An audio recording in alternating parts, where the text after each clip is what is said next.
So my name is Paul Munson, and I'm here to talk about Maca. We have a few samples we're going to pass around, but during the talk. So I tried to use the Trivium principles to lay this out so you can see we have who and when, what, where, why, and so forth. So let's talk about who and when. Archaeological evidence shows that the Maca herb was domesticated over 2,000 years ago. Primitive cultivation of Maca dates back to 1600 BC by fierce warrior tribes in the Andes of South America. Then by 1470 AD, we noticed that there were immense fields of Maca being cultivated because it had some great properties that people were interested in on many different levels. Historically, Maca was fed to the local tribal army to increase their vitality and fierceness. And you might recognize the totally fierce Amazon or Inca warrior in the picture there. I think he actually works out at Odie's gym. I couldn't actually find a piece of clip art that I liked that was a representation of a real Inca warrior, so I decided to go with something more contemporary. Maca was so valued that it was used to pay tribute to local foreign invaders and later to the Spanish conquistadores who arrived.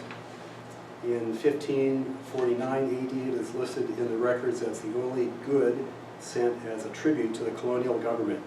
And in that record, there was like 15 to 18,000 pounds of it. So now we go on to the what. Maca is a tuberous vegetable. It belongs to the family Cruciferae, which is the same botanical family as broccoli, cauliflower, cabbage, and turnip. Looks like a large radish or beet, and there are two varieties. They have virtually the same properties. The part that is used is the root, which is up to 8 centimeters in diameter and has an off-white color, or sometimes they're dark purple or reddish. In the table below, you can see something about the nutritional value of dried maca root. It resembles cereal grains such as corn, rice, and wheat. So it's about 59% carbohydrates, about 10% protein, about 8% fiber, and about 2% lipids. And then there's significant amounts of calcium, potassium, and phosphorus. Also, there are these other trace minerals found in maca: sulfur, magnesium, iron, sodium, chlorine, silica, iodine, zinc, manganese, aluminum, tin, and copper. So in total there's about 31 different trace minerals in that herb. So I think I'd like to just pass around this sample of maca root. I just opened it up actually just yesterday, and it's smelling really amazing.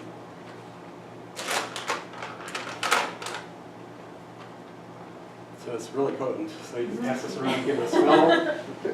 And just take a look at. Do you buy it locally, or do you have to order it online? I bought that on Amazon. That actually is certified organic maca from a company called sunfood.com.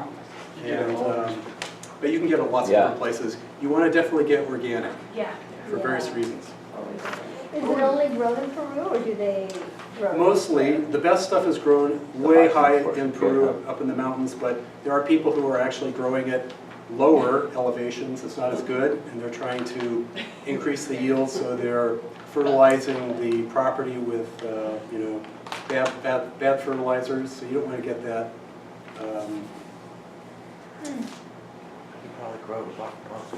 So maca is considered an adaptogen, and it's also known as the Peruvian ginseng. What does that mean, adaptogen?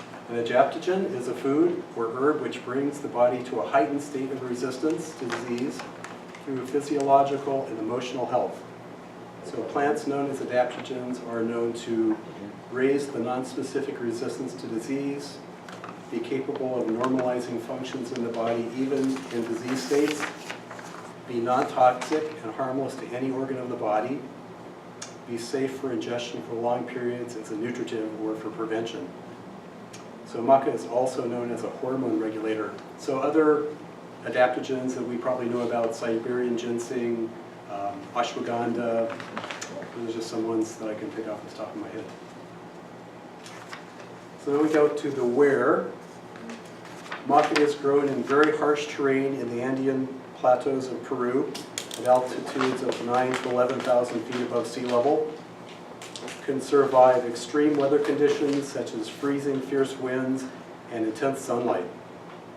No other food plant exists in the world which will grow at so high an altitude and survive such weather conditions. It's even been seen as high as 14,500 feet above sea level, just below the glacial ice cap. And today, Peruvian Indians still grow it traditionally without pesticides or chemicals, so that's what you want to buy. So now we'll talk about the why. So there's some anecdotal research here from texts that we have from the Spanish. Soon after the Spanish conquest in South America, the Spanish found that their livestock were reproducing poorly due to the stress of the highlands. The Spanish were on the verge of being forced from the highlands because, in addition to their animals, they themselves were not healthy. The local Indians recommended feeding the animals maca. The results were so remarkable that the Spanish chroniclers gave in-depth reports of maca's benefits. In fact, among the first written records ever kept for the Andean region are passages about maca. Eventually, the Spanish also started taking maca themselves, and the effects were dramatic. So more modern type research. In 1961, a clinical study highlighted maca's fertility enhancing properties when research discovered that it increased the fertility of rats. More recently, human research has confirmed that notable fertility and adaptogenic effects. This next section on health benefits, each of those bullets there is like a little chapter in this book, which is one of my sources. You can get it for $4.95 on Amazon. It's actually pretty old. Let's see, it's the first source down here at the bottom. It was written in 1964. So as we read through these, just know that if you want more information about any of these specific ones, you could get it by looking at this book, or you can look at the book afterwards if you want. So some of the purported health benefits are adrenal support, adaptogenic properties, endocrine system effects, promotes homeostasis, a safe solution for hormone replacement therapy, fertility and sexual function, hormone balancing effects, libido, stress reducing, blood pressure lowering, and sleep improving effects, cholesterol lowering effects, immune system effects, and benefits for chronic fatigue and adrenal fatigue. And it's apparently popular among athletes. So safety and side effects. Maca is a tremendously beneficial herb used for thousands of years, consumed every day as food and medicine by native Peruvians for a wide spectrum of applications. However, no one herb or product is a panacea or works for every person. Toxicity studies conducted at product safety labs of East Brunswick, New Jersey showed absolutely no toxicity and no adverse pharmacological effects of maca. Based on its long history of use as a medical supplement and a food, maca appears to be safe. Following are structure/function statements permitted under the Dietary Supplemental Health and Education Act. So these are the things I can actually post on the products. It increases energy, stamina, and mental clarity. It supports the thyroid, supports normal sexual function, and promotes hormone balance.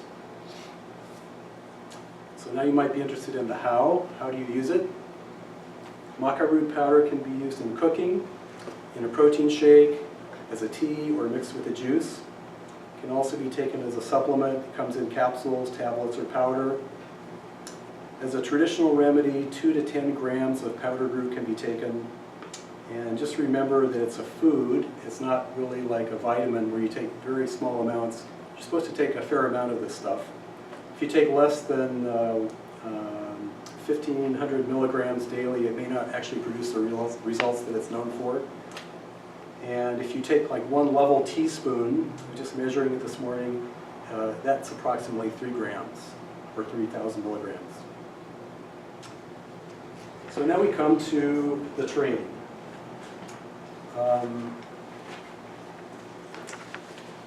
Maca has been used for sexual health for men and women over the years. You know, for women, I think it's used mostly for regulating menstruation and so forth. For men, it seems to have some effect on erectile dysfunction. So all of you young studs, just remember when you become 75, you might want to remember this herb. So it's the second source listed down here by Dr. Edward Group. And he talked about, does maca really support erectile response? So he says, basically to paraphrase, that you know, most of the things people take for ED are really like they're just really you know, like sugar pills. They're really not very useful, and it's a waste of money. But this herb might be something that's actually useful, and research has showed that it has favorable effects on mood, and that can translate into improved erectile response. A double-blind clinical trial which included 50 Italian men with poor erectile response found that maca supplement significantly improved their overall and sexual well-being. And he said the satisfaction among those who use maca may have 2 parts. Not only does maca help get the train moving, it helps it arrive at the station. There's also some information here about maca and sperm quality. So you know, they did some more tests and studies, and they worked with 22 to 44-year-olds and discovered that there was more improved quality in sperm and semen volume. So that's another study. You can see this one online. So I think now, I'll talk about the sources, but before I do that, I'll pass out some samples. Samples. So what this is, you know, it's a little challenging to eat that stuff all by yourself, just alone. So we've got some protein bars that have maca in them. So this is a pretty interesting little company. This guy created a company called Amrita, which I think in Sanskrit means nectar. And he had a son who had, let's see, was it ADD or one of those kind of things, and he couldn't actually eat, his son couldn't eat a lot of this, the normal foods that everybody else ate, so he created this little company to create foods for his son. So if you just kind of, before you open it, just feel it, it's a little squishy. And you know, if you were a youngster at my age, you know, we used to have Wonder Bread, and we used to take it and make it into little animals and stuff like that. You could probably do that with this. Nice. So let's open them up.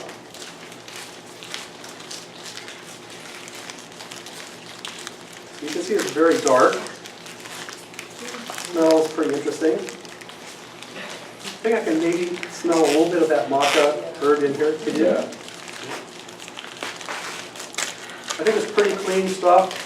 It does have date paste, so it does have a little bit of sugar in it, like 13 grams. But you can look at the ingredients back here and see what you think. But I notice you're already eating it already, so. We touched that. So while you're eating that, I'm going to finish up here. Yummy. So I'm going to talk You don't about, want it. So good. I'm going to talk about my sources. Well, actually, one other little anecdote. I'm pretty sure it used to be in this book. This book was published, what did I say? 64. 64, and then looks like another one at 2013. And I bought this book at least 20 years ago, and there's this little anecdote that I'm pretty sure was there.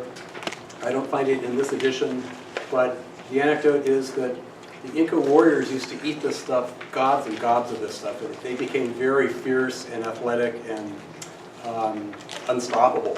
Nice. But one of the problems was that there was a lot of raping going on in the community. So they made a law that they could only eat this stuff when they were at war, because they had to have some way to channel that energy. So apparently it does have a lot of sexual energy properties. Yeah. Seventh hermetic principle, maybe. So I used 4 sources for this. One is this book, which I actually quite like. It was written by Beth Key, who is a PhD. She has a lot of references and studies that she talks about here in terms of her stuff. You can get this for $4.95 on Amazon. This one you can get for $12 on Amazon. It was pretty worthless. And Worthless. there's no resources or any anybody can write a quotes book, or anything right? like that. So don't waste your money on that. Save you that. The other thing was that article from Edward Group, and then a 4th one is from WebMD. So if you like that as a source, you can go to WebMD and see an overview of what it's about, what it's used for, side effects. They haven't really described any side effects. WebMD hasn't said cancer yet? Beg your pardon? I said WebMD hasn't said cancer yet? I feel Well, like this book did. I'm just kidding. A new plant against cancer, virility, and erection problems and depression, question mark.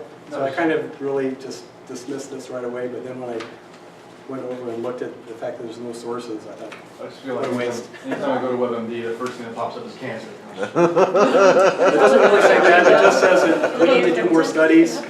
But one thing I think could be interesting to you, there's like a 1.5 pages of studies you could look at in case you want to dig deeper into it.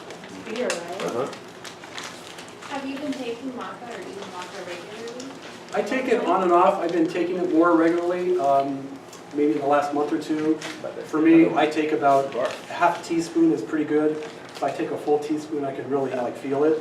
And it's not always necessarily a good feeling. It's really almost too much energy for me. You're like waiting for that, huh?